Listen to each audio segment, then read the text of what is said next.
Rosalie, ano yung partikular na tinututukan sa deliberations ng House Justice Committee ngayong araw?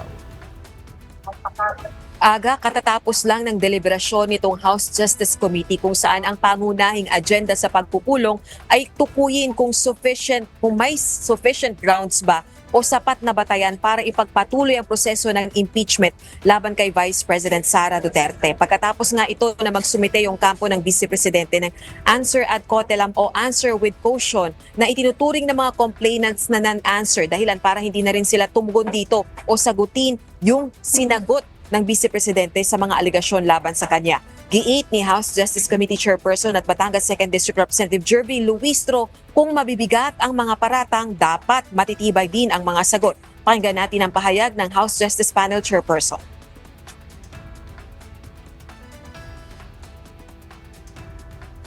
When the accusations are heavy, the answer must be heavier. At ito ang sentro ng ating pag-uusapan ngayon. Hindi na ang reklamo, na pag-usapan na natin yan. Ang sentro ngayon ay ang sagot. Kung mabigat ang paratang, dapat matibay ang paliwanag.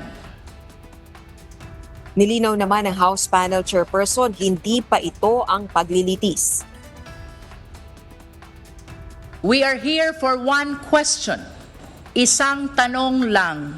May sapat bang batayan para ituloy ang proseso ng impeachment? That is the only question before us today. Are there sufficient grounds to proceed? Sufficient grounds.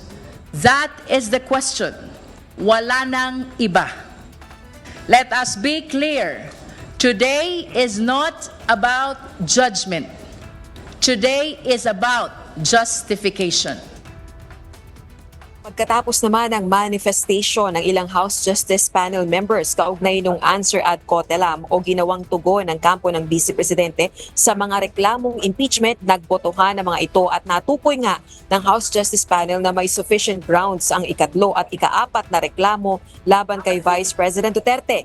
Dahilan para magsagawa na ng hearing proper o pagdinig ang House Panel kaugnay ng impeachment complaints at itinakda ang pagsisimula ng hearing proper o pagdinig simula March 25, April 14, April 22 at April 29, 2025.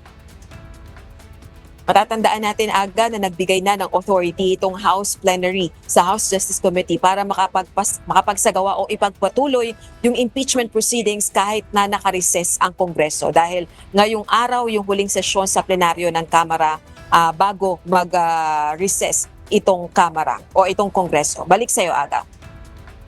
Maraming salamat, Rosalie Co.